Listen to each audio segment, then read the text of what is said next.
Hi and welcome to this video where I want to show you how I color this page in Seasons by Hanna Karlzon. If you're new to this channel, hi, my name is Ina.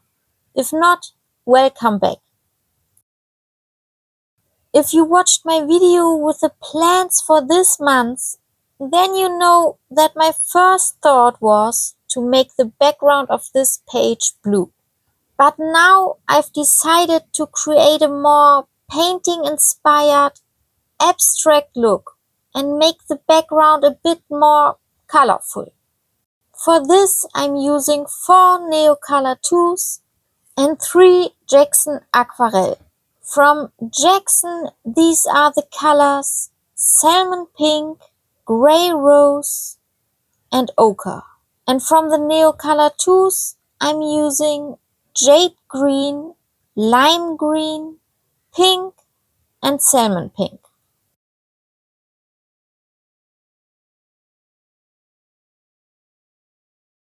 I now simply spread the wax pastels in a colorful way across the background. Under the leaves, I use the Jade Green, and above that the Lime Green, to create a kind of abstract shadow effect. If you want to follow this color along, you can of course, as always, use the materials and colors you have at home. And just let my colors inspire you. On the page next to this one, the top flowers look like lilies to me. And I would like to color them in an orange tone. Since I want the pages to look good next to each other in the end, I've also added a bit of yellow-orange to the background. Though not a bright yellow and orange, but something a bit more subtle. For the flowers on the lower half of the left page, I'm not entirely sure. These could be poppies, but they might also be something else.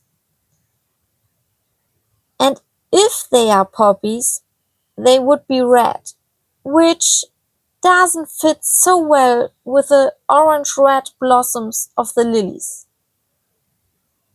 That's why I would color these flowers as a different type. Maybe using a gradient from violet to white. So I've also added some violet on the background. In addition, I use some pink tones that harmonize with the flower on the right-hand side.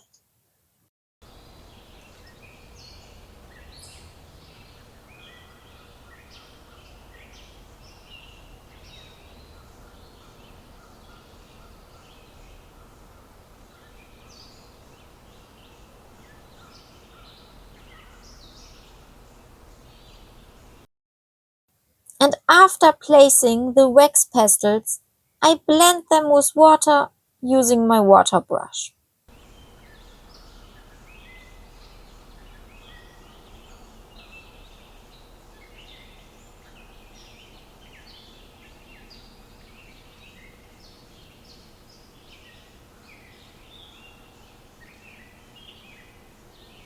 The whole thing might look a bit too colorful at first. But since I will use a very limited color palette for the actual motif, it works well that the background brings a bit more color into the picture. I then let everything dry completely.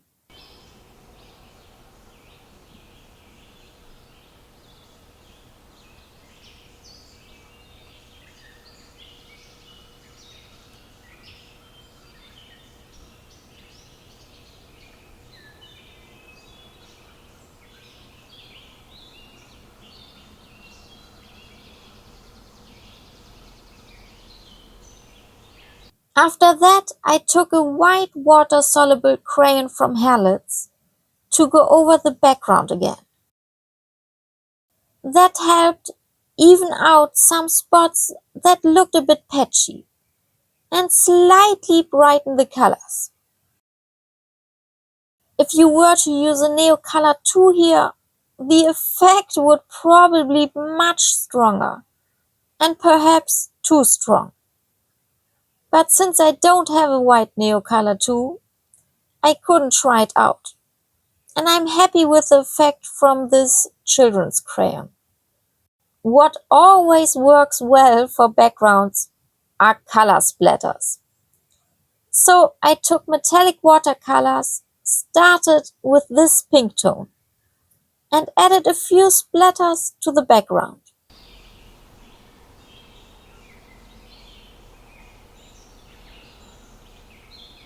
To bring a bit more variety into it, I also used this light champagne shade. If any paint droplets landed on the actual motif, I wiped them away with my finger. If only a bit of color gets on the motif, it can easily be covered with colored pencil. But if there's a big blot, it's more difficult because it becomes a bit 3D. So I just tried to wipe it off a bit. In some areas, you can still see a little color, but it's not really distracting. Then I decided to also use this orange copper tone and added a few more paint splatters.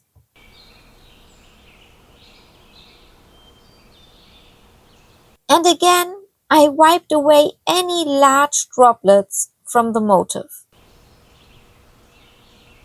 Once everything had completely dried, I continued with the colored pencils. My plan was for the light to come from the upper right corner, so I colored the branch and leaves accordingly. For this, I used the Castle Arts Soft Touch pencils. And on my little cards on the left, you can always see which color I'm currently using. I started with the branch, using 3 different brown tones, and then moved on to the first leaf.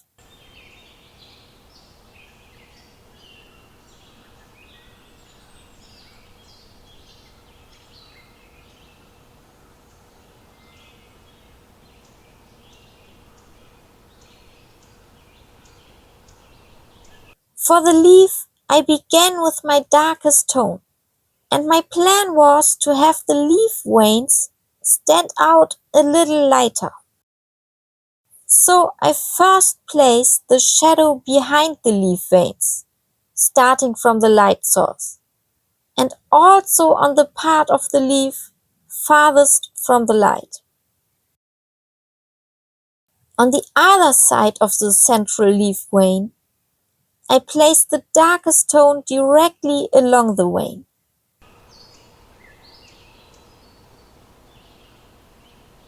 Then I took the second darkest shade, and the smaller leaf veins branching off from the main vein also received shadows.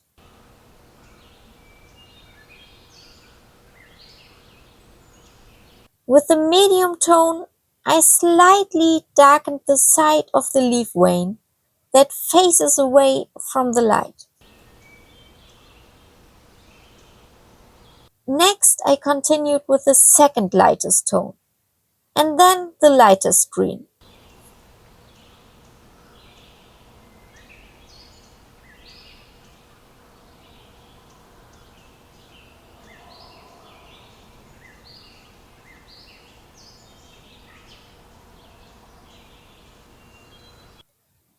In the same way, I colored all the other leaves.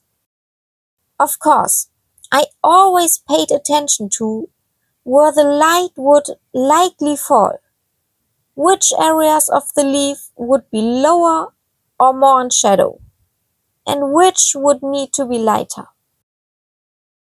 After that, I moved on to the blossoms. First, I colored the small leaflets green as well.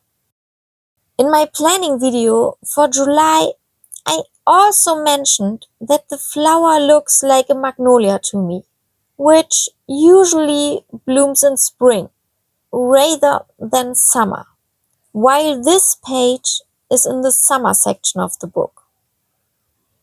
That's why I wasn't completely sure how I should color the blossom. However, I've now decided to color it like a magnolia, because I remembered that magnolias, when they produce seeds in summer, sometimes get a second smaller wave of blossoms, from which the seeds then form. Of course, you can always color flowers and everything else however you like, but I like my color choices to have some basis in nature. I start the flower with a dark cherry tone and gradually work towards lighter shades, all the way to white. The line in the middle of the petals is colored a bit lighter, and I will later make the dots gold.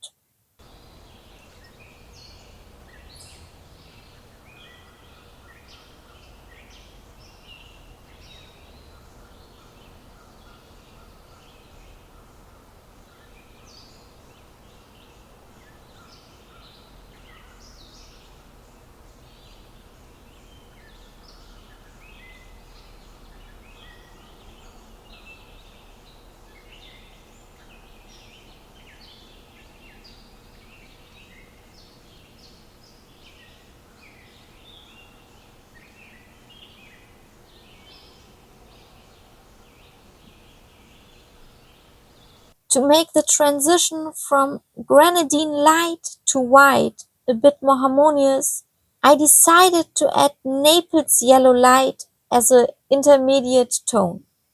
Then I use my white colored pencil for the rest. It's now so short that it no longer fits into my sharpener, which makes such a nice long point. The stamens get a gradient from orange to yellow. And then it's on to the bird. For that, I use the same colors directly for the feet and the beak.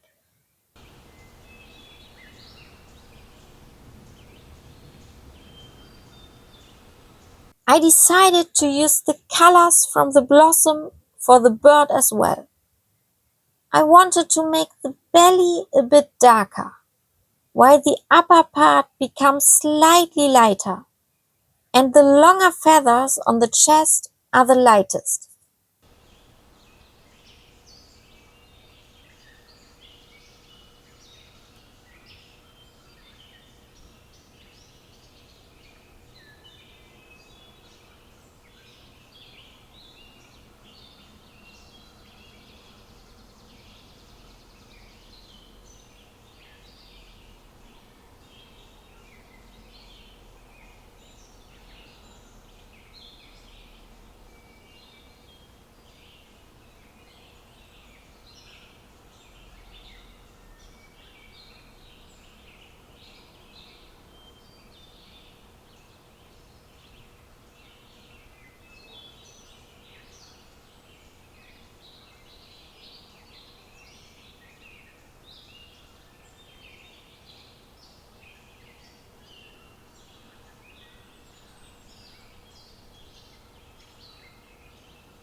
Before continuing with the details, I first took care of the frame, which would be gold.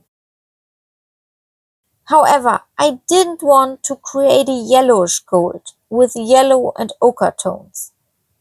Instead, I wanted a gold that looks a bit aged. That's why I decided to use the Castle Arts metallic colored pencils. If you don't have those and generally don't own metallic colored pencils, you can of course use the gold combination you always use.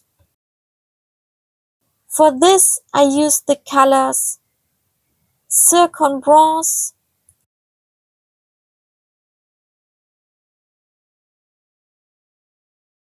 then Melange and Vegas Yellow. The metallic effect of these colored pencils is really only minimal, but I found it quite suitable for this old gold look. Here I'm showing you at this corner how I color in the frame.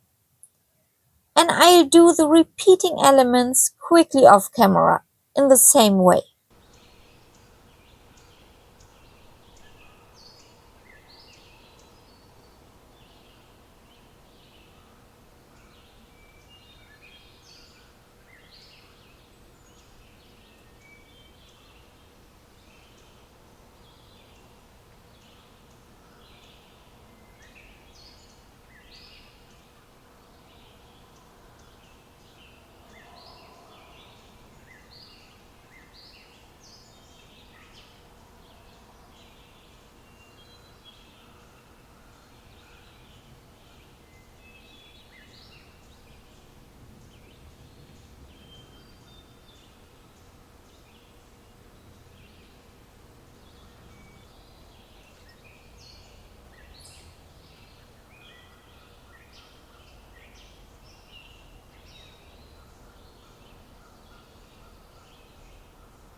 So now that the frame is finished, we can move on to the details.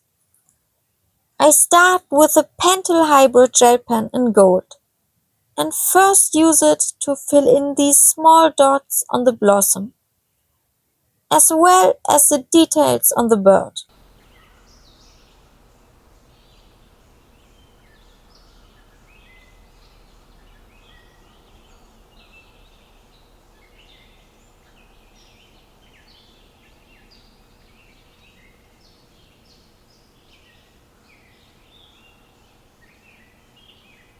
For the eye, I use a very dark green metallic tone for the pupil and a lighter green metallic tone for the iris.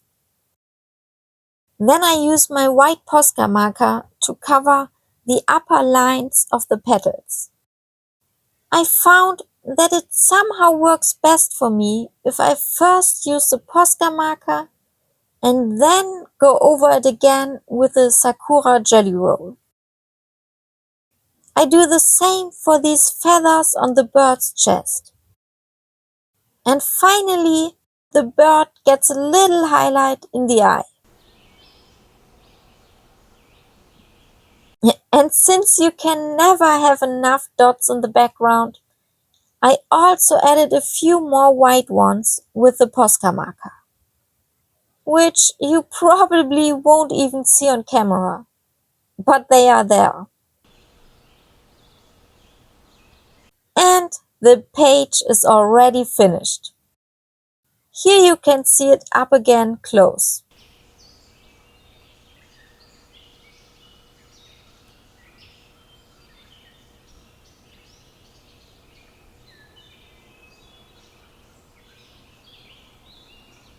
I hope you enjoyed the video.